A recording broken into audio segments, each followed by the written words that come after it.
नमस्कार. रामकृष्ण हरी. आपण पाहत आहात विश्वकर्मा मीडिया न्यूज. आपल्या सर्वांचं मनापासून हार्दिक स्वागत. आजच्या या भागामध्ये आपण अत्यंत महत्त्वाच्या आणि महाराष्ट्रातील अत्यंत महत्त्वाच्या घटनेवरती विश्लेषण करणार आहोत. आणि ही घटना महाराष्ट्रातील वारकरी परंपरा, धार्मिक परंपरा, आध्यात्मिक परंपरा त्या सगळ्यांना प्रिय असणारा विषय म्हणजे महाराष्ट्रातील आषाढी पंढरपूर वारी. संत ज्ञानेश्वर माऊली 12व्या शतकामध्ये संत ज्ञानेश्वर माऊलींचं अस्तित्व निर्माण झालं. 12व्या शतकापासून ते 16व्या शतकातील संत श्रेष्ठ जगद्गुरू तुकाराम महाराज यांच्यापर्यंत जर आपण साधू संतांची मांदियाळी महाराष्ट्रापुरती पाहिली तर संत तुकाराम महाराजांचे शिष्य पिंपळनेरचे निळोबाराया, या निळोबारायांच्यापर्यंत साधू संतांची परंपरा महाराष्ट्रामध्ये सांगितली जाते. सुमारे 68 संत या महाराष्ट्रानं भारत देशाला समर्पित केलेले आहेत. अनेक संतांनी मानवी जन्माच्या संवर्धित विचार प्रणाली अखंड महाराष्ट्रासमोर, देशासमोर, जगासमोर ठेवण्याचा एक यशस्वी प्रयत्न आपल्या आपल्या कार्यकाळामध्ये केलेला आहे. आणि या सर्व परंपरेमधून सुरू झालेली महाराष्ट्रातली जी आळंदीपासून ते पंढरपूरपर्यंत किंवा देहूपासून ते पंढरपूरपर्यंत किंवा निवृत्ती, ज्ञानदेव, सोपान मुक्ताई, एकनाथ नामदेव तुकाराम, ही जी महाराष्ट्रातील संत मांदियाळी आहे, या संतांच्या प्रत्येक आपल्या आपल्या स्थानापासून आजच्या मितीचे या संतांना मानणारे जे साधक आहेत, जे त्यांचे भक्तगण आहेत, ते मंडळी पंढरपूरपर्यंत आपल्या स्थानापासून पायी दिंडी वारी सोहळा काढतात. त्याच्यामध्ये असणारी शिस्त, त्याच्यामध्ये असणारी श्रद्धा, आपुलकी, प्रेम, जिव्हाळा, पुढची पायी वारी आपल्याला पाहायला मिळते. या पायी वारीच्या सोहळ्यामध्ये अनेक अनुभव पाठीमागच्या शेकडो वर्षांच्या परंपरेमध्ये आपण पाहिलेले आहेत. आज 2022 वर्षाचा हा पायी वारी सोहळा, आज आषाढी एकादशी आहे. याला आपण देवयानी एकादशी असं म्हणतो. अनन्यसाधारण महत्त्व असणारी ही वर्षातून येणारी एकदाची येणारी एकादशी. आणि या निमित्तानं पंढरपुरामध्ये सर्व वारकऱ्यांच्या दिंड्या पोहोचतात. नगर प्रदक्षिणा होती, चंद्रभागेचं स्नान होतं आणि काही मंडळी पांडुरंग परमात्म्याच्या दर्शन बारीला उभे राहतात.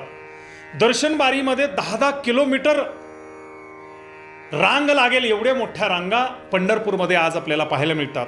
अत्यंत श्रद्धेनं पांडुरंगाच्या चरणस्पर्श नमस्कारासाठी ही पायी वारीला पोहोचलेली वारकरी दर्शन बारीमध्ये उभे राहतात. काही मंडळींना 24 तासात, 20 तासात, 30 तासात, 48 तास उभं राहिल्यानंतर सुद्धा वारी नंबर येत नाही.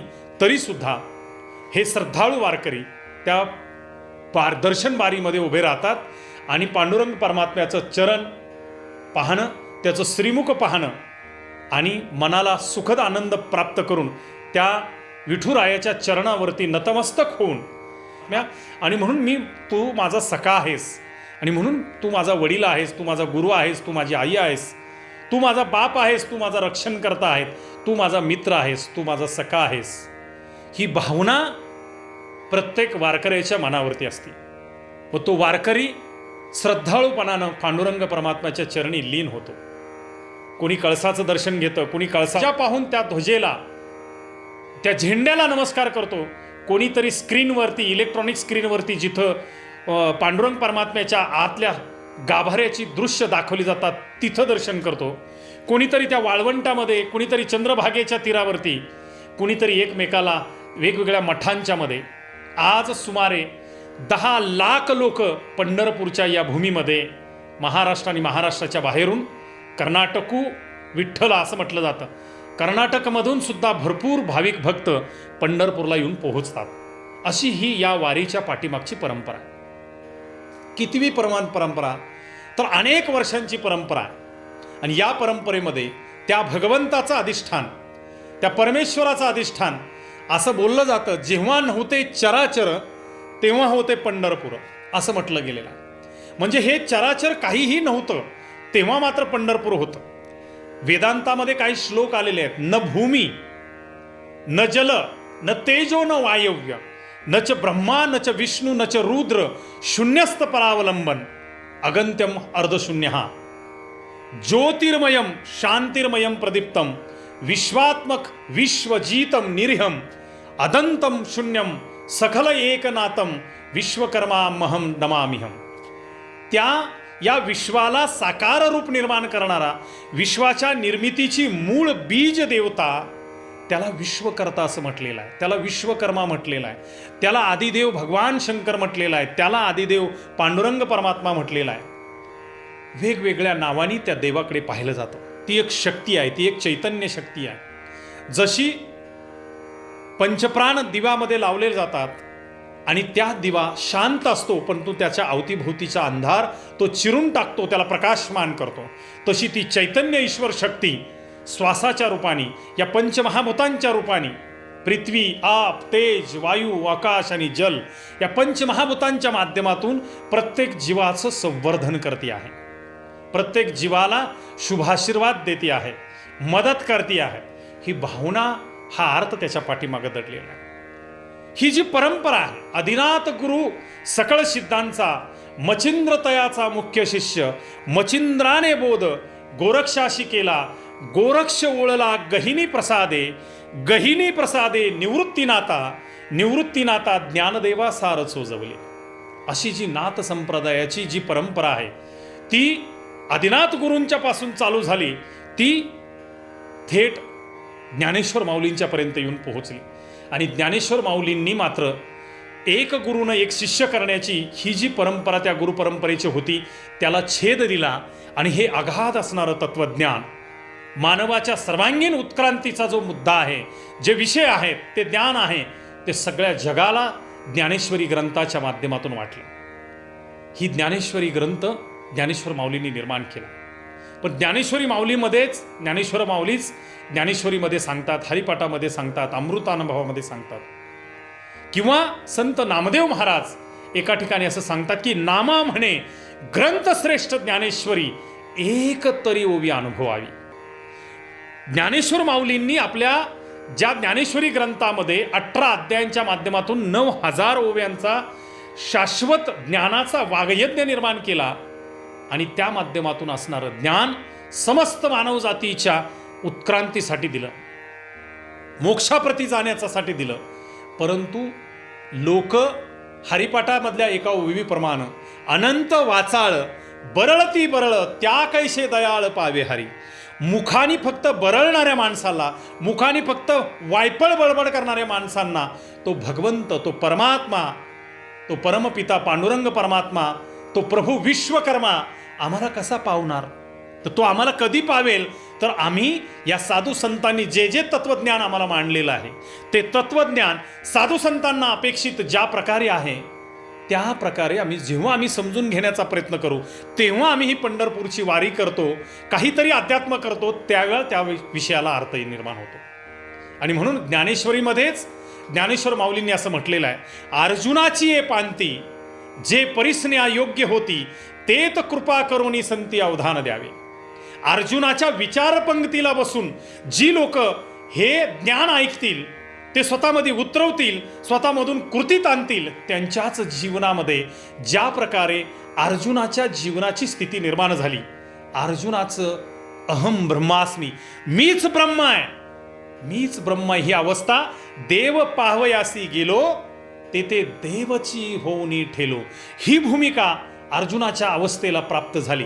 आणि म्हणून माऊली असं सांगतायत, ज्ञानेश्वर माऊली असं सांगतायत की तुम्हाला हे ज्ञान कळावं असं वाटत असेल, तर तुम्हाला अर्जुनाच्या विचारधारेला, बौद्धिक क्षमतेच्या विचारपंक्तीला बसून हे तत्वज्ञान ऐकावं लागेल, आणि तरच तुम्हाला ते कळेल, अन्यथा ते तुम्हाला कळणार नाहीये.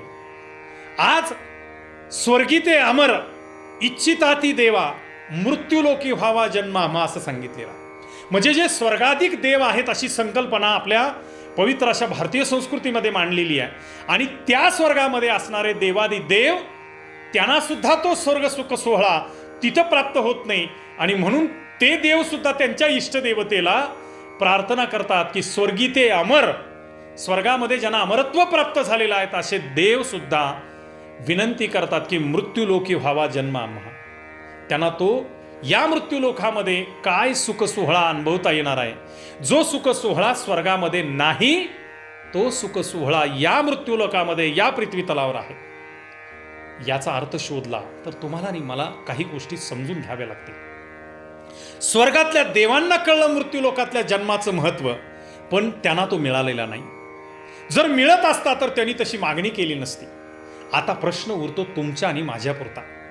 आम्ही कुठेही आमच्या जीवनाला मानव देहामध्ये जन्माला येण्यासाठीची इच्छा व्यक्त केलेली नाहीये. आम्हाला त्याचं स्मरण होत नाही. खरं तर 84 लक्ष जीव योनींची भ्रमंती आहे. गीताच सांगते, उपजेते नासे नाशिले ते पुनरपि दिसे, हे घटिका यंत्र जैसे परिभ्रमेगा. या मृत्यूलोकामध्ये या निसर्गाच्या पृथ्वी, आप, तेज, वायू, आकाश आणि जल या संपूर्ण पंचतत्वाच्या माध्यमातून जो जीव साकारतो, त्यामधून 84 लक्ष जीवाच्या भ्रमंतीनंतर मनुष्य देह आम्हाला प्राप्त होतो. आईच्या गर्भावस्थेमध्ये आम्ही सोहम सोहम नावाचा मंत्र जपतो.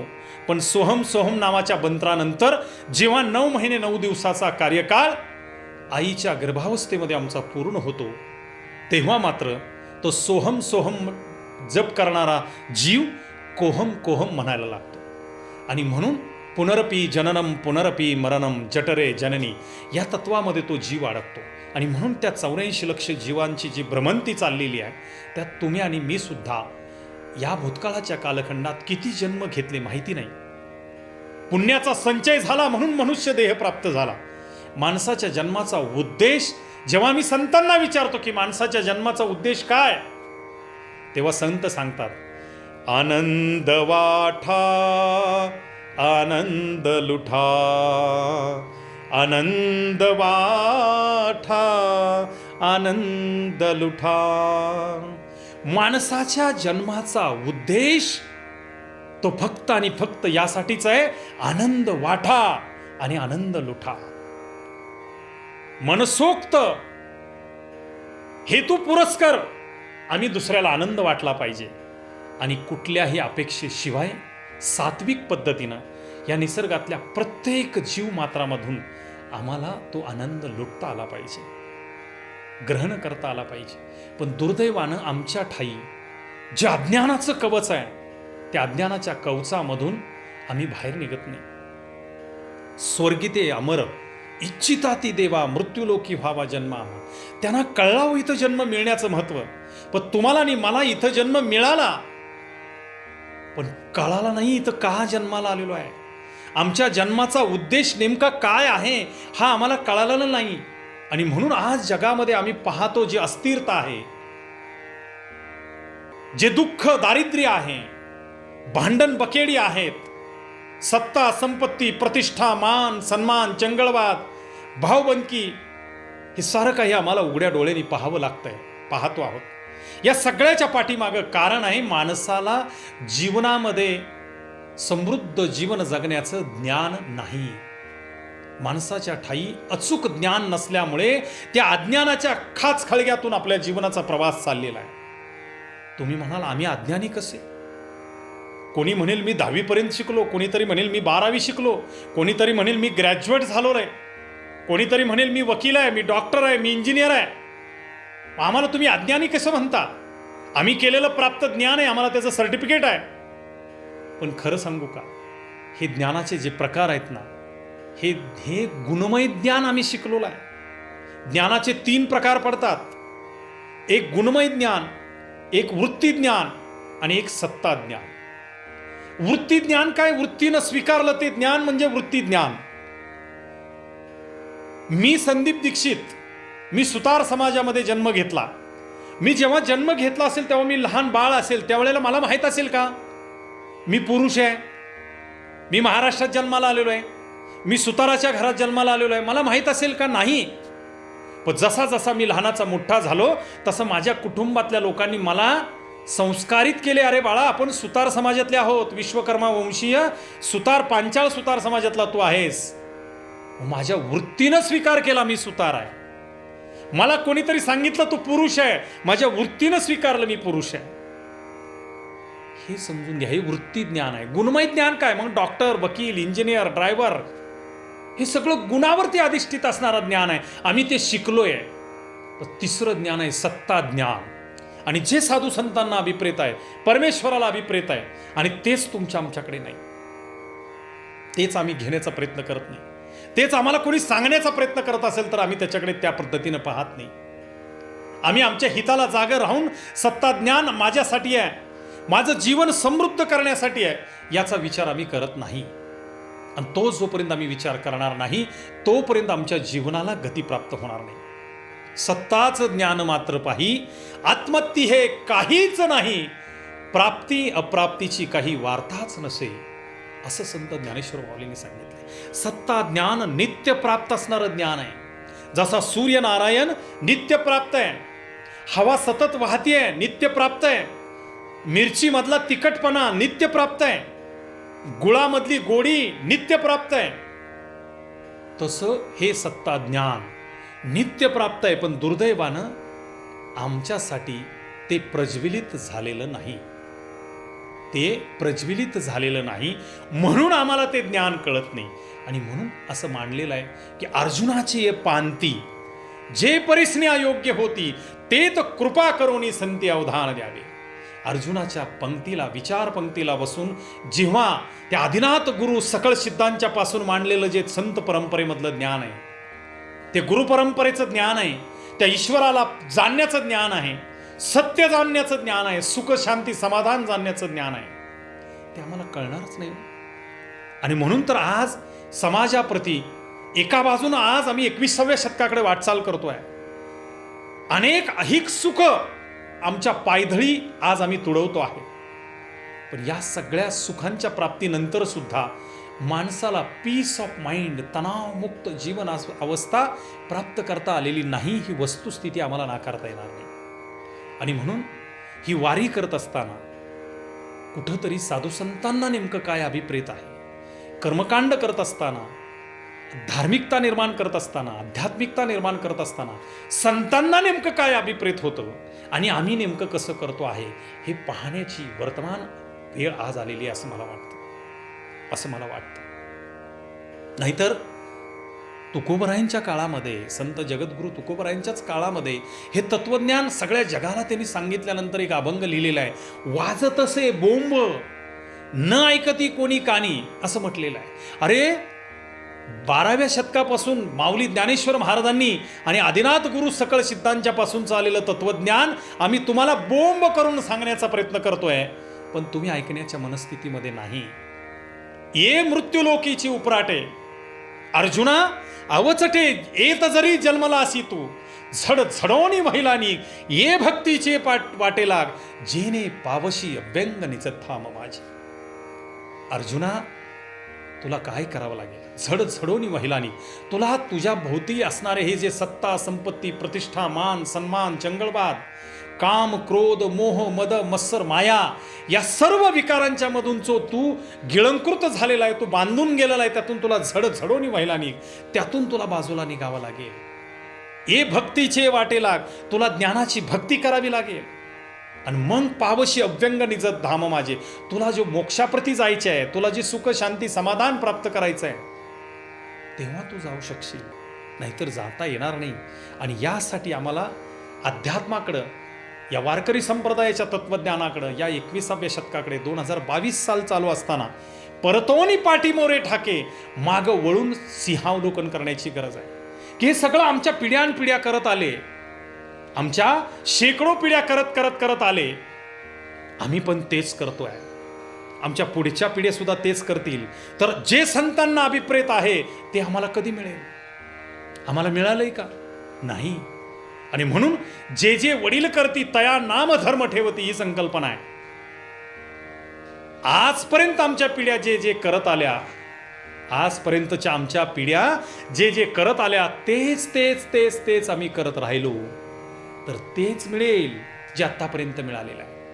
आणि त्या मिळण्यामधून आज वर्तमान स्थितीमध्ये तुम्हाला माझ्या लक्षात येईल, कुठल्याही बाह्य क्षेत्रामध्ये आपल्याला जेवढी क्षेत्र स्वतःच्या भोवताली आहेत त्या प्रत्येक क्षेत्रामध्ये आज माणूस दुःखी आहे. या दुःख असण्याचं कारण काय? या दुःखाचं दुसरं तिसरं काही कारण नाही, आणि ते एकच कारण आहे, आमच्या ठाई कमालीचं अज्ञान आहे. कमालीचं अज्ञान आहे. खूप धाडसानं बोलतोय. एकनाथ महाराजांच्या काळामध्ये एकनाथ महाराजांचे चिरंजीव हरिपंडित एकनाथ महाराज दशग्रंथी ब्राह्मण होते. देवा ब्राह्मणाची भाषा म्हणजे संस्कृत भाषा मानली जायची. पण पैठणमध्ये सर्वसामान्य माणसांना अज्ञानातून ज्ञानाकडे परावर्तित करण्याकरता एकनाथ महाराज अत्यंत शुद्ध मराठी प्राकृतमधून ग्रामीण भाषेमधून येणाऱ्या अडीअडचणीच्या मध्ये लोकांना मार्गदर्शन करत असत. आणि हे मार्गदर्शन करताना त्या पैठणच्या नगरीमधील बाकीचा जो ब्राह्मण समाज होता तो एकनाथ महाराजांचा द्वेष करत होता. याचं कारण, तुम्ही ब्राह्मण असताना सुद्धा प्राकृत मराठीमधून बोलता, कशाकरता बोलता? तुम्ही संस्कृतमधून बोललं पाहिजे, कारण देवा ब्राह्मणाची भाषा संस्कृत आहे. पण नाथ महाराज तो विचार करत नव्हते. नाथ महाराज दूरदृष्टी संत होते. जे ज्ञानोबा तुकोबांना मान्य होतं, जे आदिनाथ गुरूंना मान्य होतं, तो जो मार्ग त्यांनी दाखवलेला होता तो मार्ग एकनाथ महाराजांनी पकडलेला, तो मार्ग स्वीकारलेला. जेव्हा हरिपंडित नाथांच्याकडे आला ना, म्हणला की वडिलांना म्हणला की बाबा तुम्ही हे मराठीमधून का सांगता? सगळ्या पैठणच्या धर्ममार्तंड मला नावं ठेवतात, तुम्हाला नावं ठेवतात. संस्कृतमधनं बोललं पाहिजे, संस्कृत ही देवा ब्राह्मणाची भाषा आहे. तेव्हा एकनाथ महाराजांनी सांगितलं, अरे संस्कृत काय देवे केले, संस्कृत काय देवे केले, आणि प्राकृत काय भूतापासूनही झाले. प्राकृत म्हणजे मराठी काय भूतापासून झालेलं आहे, आणि संस्कृत फक्तच देवापासून झाले? नाही, संस्कृत सुद्धा देवापासून झाले, आणि प्राकृत सुद्धा, आणि त्या त्या प्रादेशिक भाषा सुद्धा परमेश्वरानं आपल्याला वरदान स्वरूपानं दान दिलेले आहेत. आणि म्हणून तुम्हाला मला आज आम्ही फक्त कुठली ना कुठली तरी डिग्री प्राप्त करतो आणि स्वतःला ज्ञानी समजायला लागतो. आम्हाला जगाचा डोळा प्राप्त झालेला आहे, जगाची दृष्टी प्राप्त झालेली आहे, अशी भावना तुमची माझी निर्माण होते. तर एकनाथ महाराजांनी नातांना, त्या हरिपंडितांना, त्यांच्या मुलाला सांगताना, बाकीच्या पैठणमधल्या धर्ममार्तंडांना, ब्राह्मण समाजाच्या धर्ममार्तंडांना सांगताना एकच गोष्ट सांगितली. आणि उदाहरणाच्या माध्यमातून एकनाथ महाराजांनी एक अभंग सांगितला. मोरांगी अतिर्वसे अंग भरी भरली पिसे, एक दृष्टी विना आंधळे झाले जैसे विध्वंसा. खूप सुंदर अभंग आहे. मोरांगी अतिर्वसे, मोराच्या अंगभर पिसार आहे, मोराच्या अंगभर पिसार आहे, आणि त्या पिसाऱ्यामध्ये मोराचा जो पंख आहे, मोरपीस म्हणतो आम्ही त्याला, त्याच्यावरती एक डोळा असल्यासारखं एक डिझाईन निसर्ग निर्मित त्या मोराच्या पंखावरती निर्माण झालेली असते. मोरांगी अतिर्वसे अंग भरी भरली पिसे, एक दृष्टी विना आंधळे जैसे झाले जैसे विध्वंस, असा अभंग आहे. म्हणजे मोराच्या पिसावरती जो दिसणारा जो रंग आहे, कलर आहे, त्याची रचना आहे, त्यावरून आम्ही म्हणत असतो की मोर पिसावरती डोळा आहे. पण त्या मोर पिसाच्या असणाऱ्या डोळ्याला दृष्टी असते का? नाही, मोर पिसावरती असणाऱ्या डोळ्याला दृष्टी नसते. तसं आज तुम्ही आम्ही शिक्षणाच्या माध्यमातून वेगवेगळ्या डिग्र्या प्राप्त केल्या, पण त्या डिग्र्यांना मानवजातीच्या सर्वांगीण सुखशांती समाधानाकडे घेऊन जाणारा, धर्म अर्थ काम आणि मोक्षप्रती जाण्याची जी पायऱ्यांनी आम्ही पुढे जायला पाहिजे आहे, ते तत्वज्ञान या डिग्र्यांच्या माध्यमातून तुम्हाला आणि मला मिळाले असं धाडसानं म्हणता येणार नाही. कारण आज जगाकडे बघितल्यानंतर जी अराजकता आपल्याला पाहायला मिळते, जे दुःख, दारिद्र्य, गरिबी आम्हाला बघायला मिळते, आज अंधश्रद्धा बघायला मिळते, व्यसनाधीनता बघायला मिळते, टोकाला गेलेलं राजकारण बघायला मिळतं. रोज उठल्यानंतर ज्या अनिष्ट घटना वेगवेगळ्या माध्यमातून आम्हाला कळतात, तेव्हा आम्हाला लक्षात येतं की आमच्याकडे असणारं ज्ञान समाजाच्या सर्वांगीण उद्धारासाठी काहीही उपयोगाचं नाही. आणि म्हणून आम्हाला जर ते ज्ञान घ्यायचं असेल तर अज्ञानातून बाहेर निघत असताना आमच्या सगळ्या आज मानवजातीच्या दुःखाचं एकमात्र कारण आहे, आणि ते म्हणजे अज्ञान आहे. आणि आमच्या सुखाचा मार्ग हा फक्त ज्ञानाच्या चौकटीतून जातो, हे तुम्ही आणि मी जाणलं पाहिजे, जे संतांनी आम्हाला सांगितलेलं आहे. आपुली या हिता जो असे जागता, धन्य माता पिता तयाच्या, हे जगद्गुरु तुकोबारायांचं वचन तुम्हाला आणि मला कळालं पाहिजे. आजच्या मितीला या 2022 या वर्षामध्ये मी तुम्ही आपल्या आपल्या हिताला जागं झालं पाहिजे.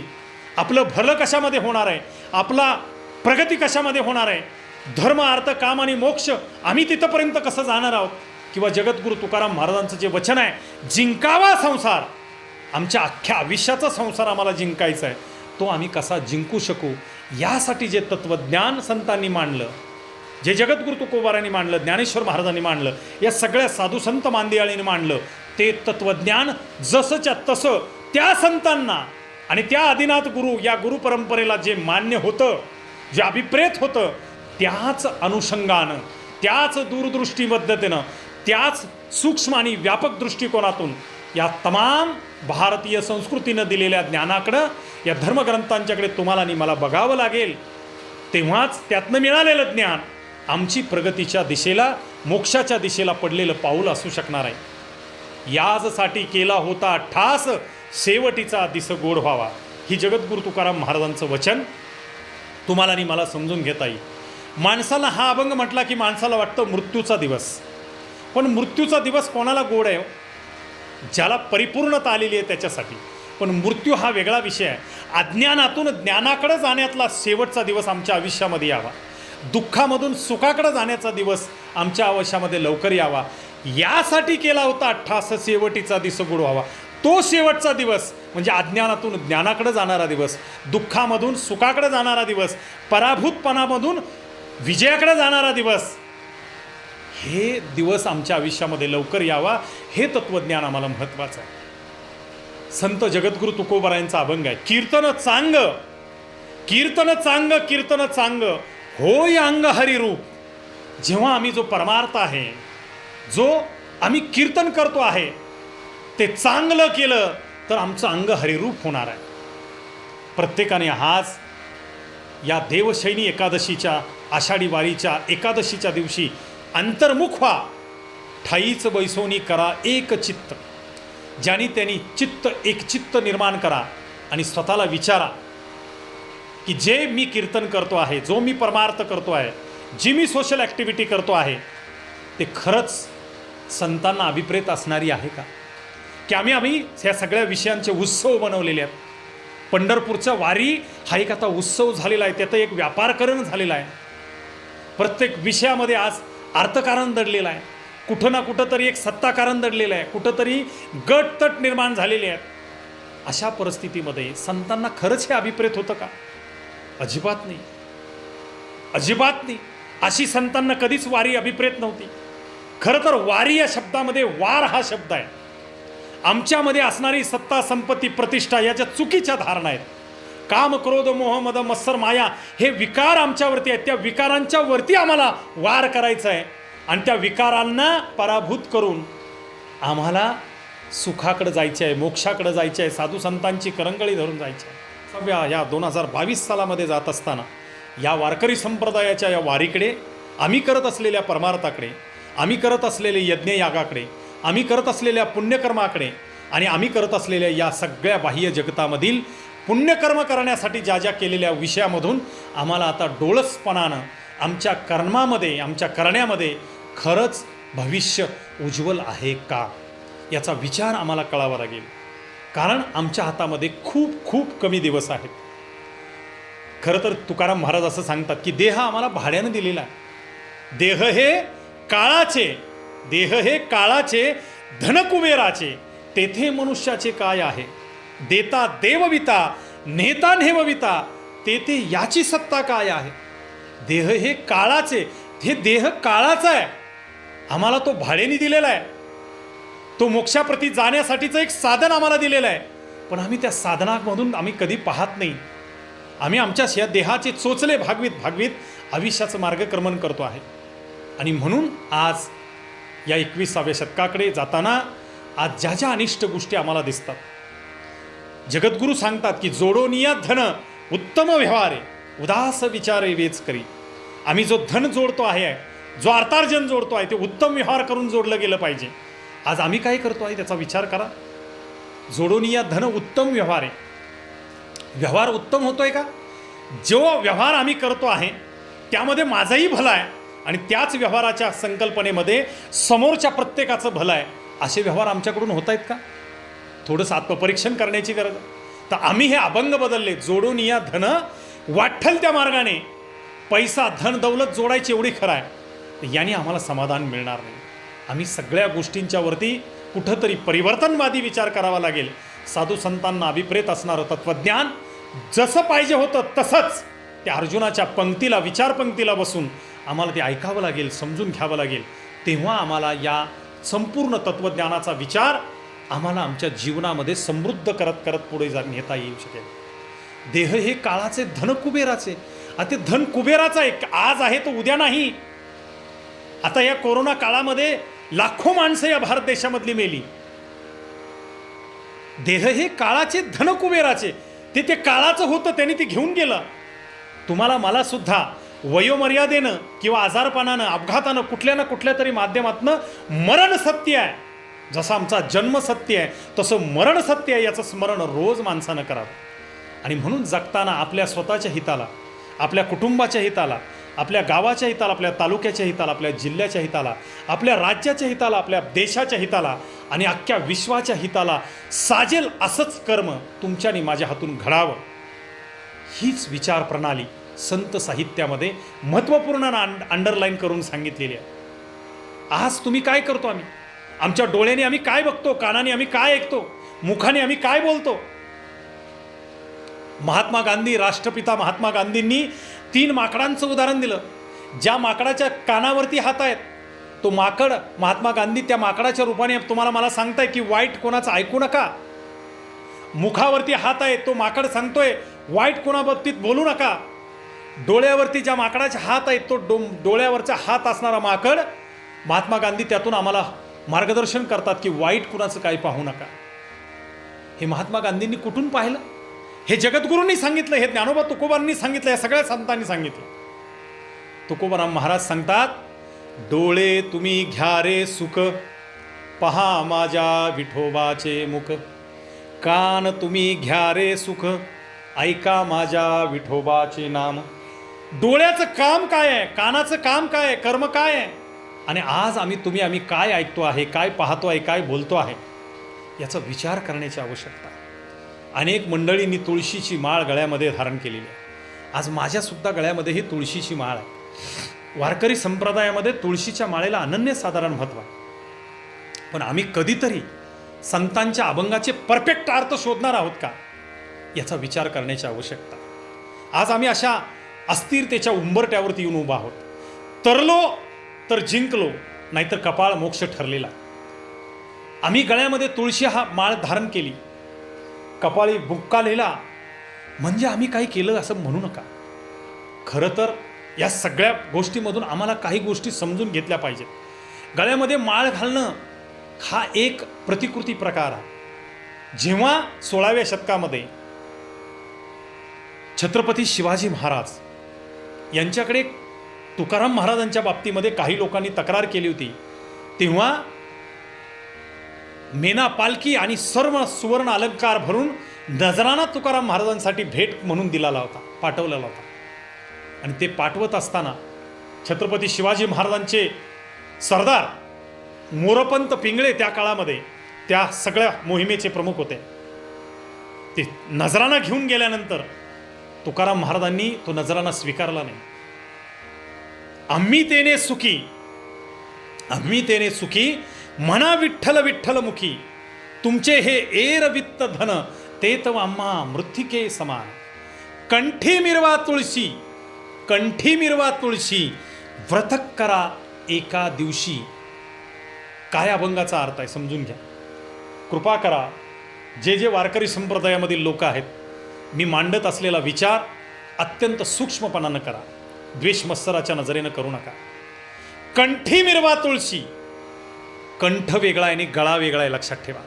आम्ही जी तुळशी माळ परिधान केलेली आहे ती कुठं केलेली आहे? गळ्यामध्ये केलेली आहे.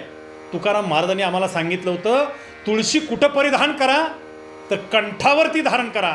कंठ वेगळा आहे आणि गळा वेगळा आहे. कंठ गळ्याच्या आतमध्ये आहे. तुकाराम महाराजांनी स्पष्ट वाक्य लिहिलं असतं, गळा मिरवा तुळशी, नाही लिहिलं कंठी मिरवा तुळशी. कंठ वेगळा आणि गळा वेगळा आहे, लक्षात ठेवा. गळा आणि कंठामधला फरक जगद्गुरूंना माहीत नव्हता का? नक्कीच माहीत होता. म्हणून तुकाराम महाराजांनी जिथं तुळशी धारण करायला सांगितलेली आहे तिथं तुम्ही आणि मी आणि लाखो वारकऱ्यांनी तुळशी परिधान केलेली आहे का नाही याचा विचार करण्याची वेळ आज आलेली आहे. कंठावरती तुळस धारण करायची. तुळसच का? तर विज्ञानानं आणि अध्यात्मानं करोडो वर्षांच्या परंपरेमध्ये या पृथ्वी तलावर असणारे सर्व वृक्ष वेली यामध्ये एकमात्र अशी वनस्पती आहे ती तुळस. ती 24 आवर 24 तास 12 तासाची रात्र आणि 12 तासाचा दिवस सदैव ऑक्सिजन आपल्याकडून परावर्तित करत असते. ऑक्सिजन समोर सोडत असते. सगळ्या जीवांचं जीवन उत्तम चालण्यासाठी नाकावाटे जी श्वासन आपण घेतोय, श्वास घेतोय, त्याला ऑक्सिजन असं म्हणतो आणि ते शुद्ध ऑक्सिजन आहे.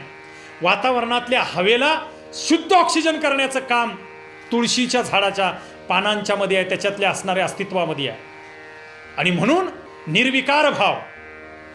बाकीची झाडं दिवसा ऑक्सिजन सोडतात आणि कार्बन डायऑक्साईड घेतात आणि रात्री कार्बन डायऑक्साईड सोडतात आणि ऑक्सिजन घेतात. तुळस ही एकमात्र वनस्पती या निसर्गानं मान्य केलेला आहे संशोधनांती की 24 तास रात्रीही आणि दिवसाही कार्बन डायऑक्साईड घेते आणि ऑक्सिजन परावर्तित करते. प्रसाद म्हणून या प्रत्येक जीवमात्राला देत राहते. असा तुळशीतला निर्विकार भाव आमच्या कंठावरती धारण करा. ज्या कंठामधून आम्ही शब्द बाहेर काढतोय, ज्या कंठामधून शब्द प्रयोग आम्ही बाहेर काढतोय तो सगळ्या जगातल्या 84 लक्ष जीव योनीमधल्या प्रत्येकाला, पशु पक्षी वनस्पती आणि प्राणी या प्रत्येक जीवाचं जीवन सुखरूप होईल, आनंदी होईल, प्रगतीपथावरती जाईल अशा करताच फक्त आमच्या मुखामधून शब्द निघावेत, आमच्या कंठामधून शब्द निघावेत. आता प्रत्येक वारकऱ्याने हा विचार करण्याची आवश्यकता आहे की आम्ही तुळस आमच्या गळ्यामध्ये घातलेली आहे आणि तुकोबरायांनी आम्हाला तुळस कंठावरती धारण करायला सांगितली होती. आणि आज आम्ही काय लिहिलेलं आहे, थोडेसे तर्कबुद्धीनं काही गोष्टींचा विचार करा. काही मंडळी माझ्या या ऐकल्यानंतर मला दोष पण देतील. कंठी मिरवा तुळशी आज अभंगामध्ये लिहिलं आहे एकादशी. पण एकादशी जरी पवित्र व्रत असेल तरी मी आज असा शब्द प्रयोग करतो आणि असा असू शकतो जेव्हा आम्ही त्या तर्कबुद्धीनं विचार करतो. कंठी मिरवा तुळशी व्रत करा एखाद्या दिवशी. आपल्या कंठावरती तुळशी इतका निर्विकार भाव निर्माण करा आणि असा करण्याचं व्रत आयुष्यामध्ये एखाद्या दिवशी तरी करा आणि तिथून पुढच्या अखंड आयुष्य ते व्रत स्वीकारा. ह्या जगाचं कल्याण झाल्याशिवाय राहणार नाही. आज आम्हाला जगद्गुरूंनी मांडलेलं जे तत्वज्ञान आहे ते आम्ही जसेच्या तसं स्वीकारत नाही. जगद्गुरू सांगतात की कीर्तन चांग होय अंग हरिरूप. आम्ही जर परमार्थ तो कीर्तन करणारा जो पहाग आहे तो आम्ही जर पवित्र आणि शुद्ध अंतकरणानं केला तर आमचं अंग रोम रोमामध्ये असणाऱ्या करोडो पेशी तेजपुंज होतील. परमेश्वराला जे अभिप्रेत, संतांना जे अभिप्रेत आहे ते आमच्यामधून प्रतीत झालेलं आम्हाला दिसेल. तर तसं होताना दिसत नाही. आणि म्हणून पुन्हा एकदा ज्ञानोबरायांचा अभंग आहे, ओवी आहे की ये मृत्यूलोकीचे उपराटे अर्जुना अवचटे येत जरी जन्मलासी तू छड छडोनी व्हायलानी ये भक्तीचे वाटे लाग जेने पावशी व्यंग निजत धाम माझे. तुम्हाला आणि मला अर्जुनाला जे सांगितलं ज्ञानेश्वर माऊलींनी ज्ञानेश्वरीच्या रूपाने तेच तत्वज्ञान तुमच्या आणि माझ्यासाठी आहे. आज तुम्ही आम्ही ज्या ज्या क्षेत्रामध्ये काम करतो आहे झड झडोनी व्हायलानी थोडासा अंतर्मुख व्हा, विचार करा आम्ही जे कर्म करतो आहे ते योग्य आहे का, आमचा जो व्यवहार करतो आहे ते आम्ही योग्य करतो आहे का. आणि जर करत नसेल तर झड झडोनी व्हायलानी आम्ही त्यातून बाजूला निघण्याची गरज आहे. आम्ही जर त्यातून बाजूला निघालो तर ये भक्तीचे वाटे लाग आम्ही ज्ञानाच्या दिशेला आमचं पाऊल टाकलं पाहिजे. आणि जे ज्ञान प्राप्त झाल्यानंतर मग पावशी अव्यंग निजत धाम माझे, मग मला ते निजत धाम जे भगवंताच्या चरणाशी आम्ही लीन व्हावं आम्हाला वाटतं. वैकुंठवासी जगद्गुरू सांगतात आम्ही वैकुंठवासी आलो याच कारणाशी बोलिले ऋषी साच भावे वर्ताया.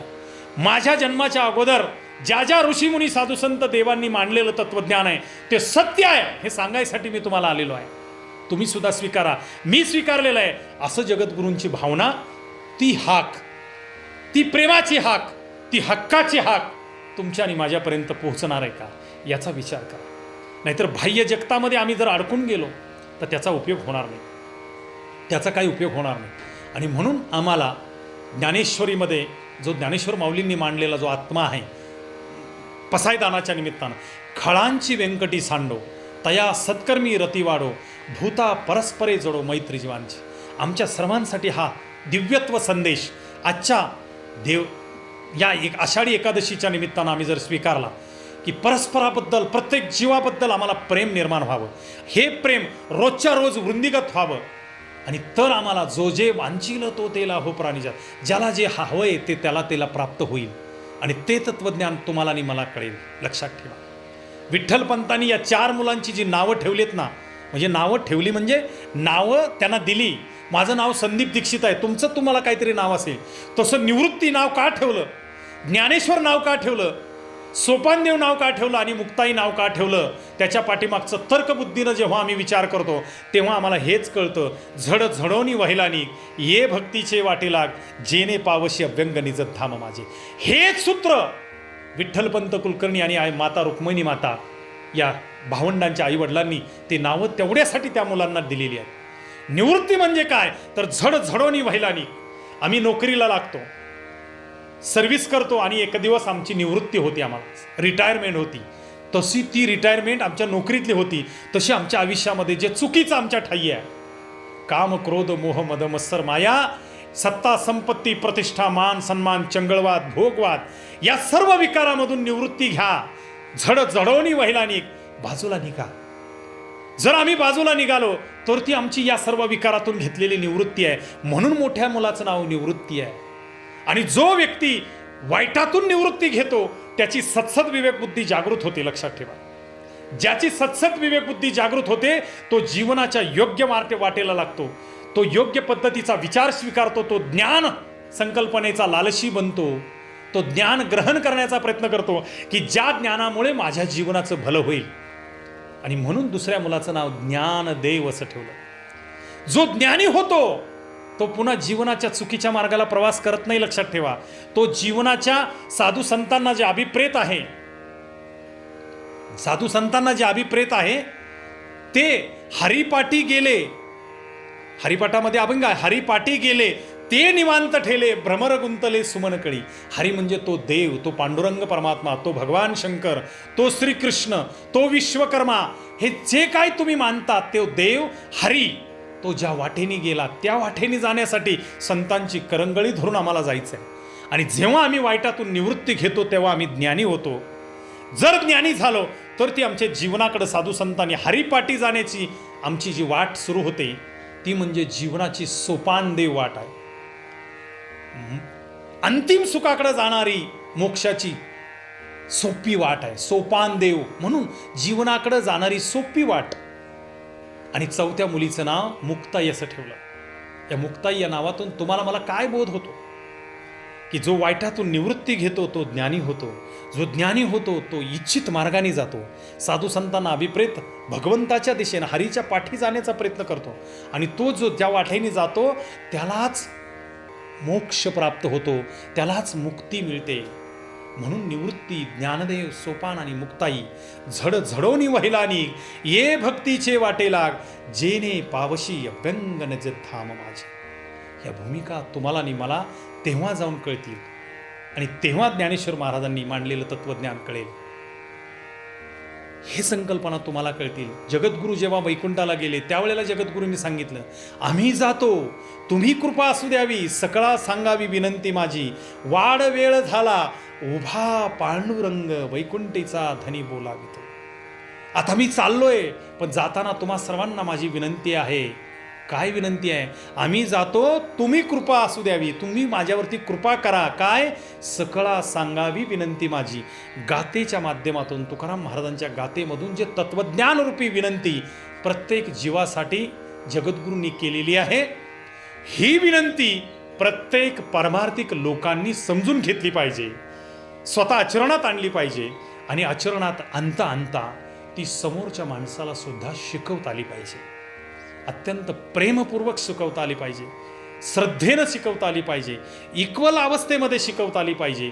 आणि तेव्हाच आम्ही म्हणू शकू, जो जे वांछील तो तेला हो प्राणी जात. ही भूमिका निर्माण होईल. अन्यथा काय गोष्टी आहेत? ह्या सगळ्या गोष्टी तेव्हा आम्हाला कळतील.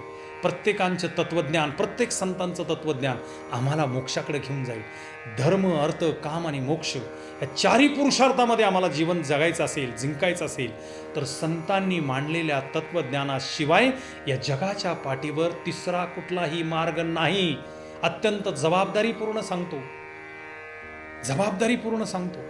ज्याला ज्याला हे पटेल त्याच्या त्याच्या आयुष्यामध्ये परिवर्तनाची वाट, त्याची पावलं पडतील आणि नक्कीच एक दिवस त्याच्या आयुष्यामध्ये तो मोक्षाप्रती जाण्यासाठी नक्की सत्वर होऊ शकेल, अशी अपेक्षा या ठिकाणी मी करतो.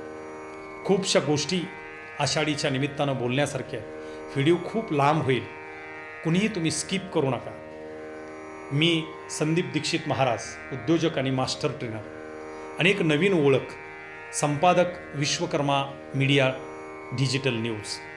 आपल्या सगळ्यांच्या सेवेसाठी, सगळ्यांची हितगुज करण्यासाठी, सगळ्यांच्या सोबत अभिव्यक्त होण्यासाठी एक अत्यंत सशक्त माध्यम ज्या सोशल मीडियामधून चाललेलं आहे, डिजिटल क्षेत्रामधून चाललेलं आहे, या डिजिटल क्षेत्राचा योग्य सदुपयोग करण्याकरता विश्वकर्मा मीडिया डिजिटल न्यूज आम्ही सुरू केलेला आहे. शाश्वत ज्ञान, विज्ञान, अध्यात्म, सुसंस्कार ह्या भूमिका तुमच्यापर्यंत घेऊन येणं, लाईफ चेंजिंग एज्युकेशन तुमच्यापर्यंत घेऊन येणं, उद्योजकता विकास प्रशिक्षण तुमच्यापर्यंत घेऊन येणं, परिपूर्ण व्यक्तिमत्व विकास तुमच्यापर्यंत घेऊन येणं, आईच्या गर्भावस्थेमध्ये असणाऱ्या बाळापासून, गर्भसंस्कारापासून ते सिनियर सिटीजन, वयोवृद्ध लोकांच्या प्रत्येक स्तरामधल्या व्यक्तीच्या जीवनामध्ये परिवर्तित होऊ शकेल, लाईफ चेंजिंग एज्युकेशन देणं, जीवन ट्रान्सफॉर्म करणारं तत्त्वज्ञान मांडण्यासाठी हे विश्वकर्मा मीडिया न्यूजचं माध्यम उभं केलेलं आहे. तुम्ही सर्वांनी आमच्या सोबत असावं. Social media, YouTube, Twitter, Instagram, Telegram, Facebook या वेगवेगळ्या माध्यमामध्ये विश्वकर्मा मीडिया न्यूज हे तुम्ही सर्च करा, फॉलो करा. यूट्यूब या वाहिनीवरती विश्वकर्मा मीडिया याला तुम्ही सबस्क्राईब करा. या चॅनलचे तुम्ही मेंबरशिप घ्या फ्री ऑफ कॉस्ट. शेजारी जी बेल आयकॉन आहे, घंटेचा आकार आहे, त्याला तुम्ही क्लिक करा, जेणेकरून ऑनलाईन संकल्पनेप्रमाणे आमचे प्रत्येक व्हिडिओ जेव्हा यूट्यूबवरती अपलोड होतो तेव्हा त्याचं नोटिफिकेशन तुम्हाला ऑनलाईन मिळत जाईल. त्या सगळ्या प्रकारचं तत्त्वज्ञान जाणून घेण्यासाठी, आपल्या जिल्ह्यातील महत्त्वाच्या घडणाऱ्या घडामोडी, त्याच्यातल्या अचूक बातम्या, बातमीच्या पलीकडची बातमी, त्या बातमीचा भूतकाळ, त्या बातमीचा वर्तमान काळ आणि त्या बातमीचा दीर्घकालीन होणारा भविष्यातील परिणाम ह्याचं अचूक वर्णन करणारा विश्लेषणात्मक कार्यक्रम येणाऱ्या काळात आम्ही आपल्याकडे घेऊन येतोय. आपल्या जिल्ह्यातल्या अचूक बातम्यांचं आम्ही तुम्हाला मांडणी करणार आहोत. तेव्हा या चॅनलबरोबर तुम्ही राहावं अशी माझी नम्र विनंती करतो. आणि आजच्या या आषाढी पायीवारीच्या शेवटच्या दिवशी म्हणजेच एकादशीच्या दिवशी पंढरपुरामध्ये जमलेल्या लाखो, 10 लाखपेक्षा जास्त वारकरी तिथं जमले आणि महाराष्ट्राच्या कानाकोपऱ्यामध्ये, गावागावातल्या विठ्ठल रुक्मिणी मंदिरामध्ये, संत ज्ञानेश्वर महाराजांच्या, तुकारामबारायांच्या सगळ्या संतांच्या मंदिरामध्ये जाऊन आज लोकांनी कीर्तन चांग करण्याचा प्रयत्न केला, परमार्थ करण्याचा प्रयत्न केला, पुण्यकर्म करण्याचा प्रयत्न केला, दानधर्म करण्याचा प्रयत्न केला, पुण्यकर्म करण्याचा प्रयत्न केला. तर मी पुन्हा त्या पांडुरंग परमात्म्याच्या, त्या विश्वकर्माच्या चरणी प्रार्थना करेन, त्या विठ्ठलाच्या चरणी प्रार्थना करेन, त्या प्रभुरामाच्या चरणी प्रार्थना करेन. तुम्हा सर्वांना तुमची सत्सद विवेक बुद्धी जागृत होऊ शकेल असं दान त्या परमेश्वरानं तुम्हाला द्यावं. कारण सत्सद विवेक बुद्धी ज्याची जागृत होते तो पुन्हा कधीही चुकीच्या मार्गाला जात नाही. तो जीवनाला सत्सद विवेक बुद्धी जागू असणारा माणूस ज्ञानी होतो आणि सोपान मार्गाने प्रवास करतो आणि त्याला मुक्ती प्राप्त होते. हीच क्रमवारी तुम्हाला आणि मला मान्य करावी लागेल. अशीच भूतकाळामध्ये शेकडो हजारो उदाहरणं आहेत. ती येणाऱ्या काळामध्ये वेगवेगळ्या व्हिडिओच्या माध्यमातून आम्ही तुम्हाला सांगण्याचा प्रयत्न करणार आहे. तर खूपसा मोठा व्हिडिओ झाला, शेवटपर्यंत बघा. जर हे विचार तुम्हाला पटत असतील तर हे विचार तुमचे नातेवाईक, मित्र, परिवार यांना सुद्धा हे यूट्यूब लिंक तुम्ही जरूर फॉरवर्ड करावी, शेअर करावी या प्रकारची विनंती करतो. शेवटी एकच विनंती, रामकृष्ण हरी.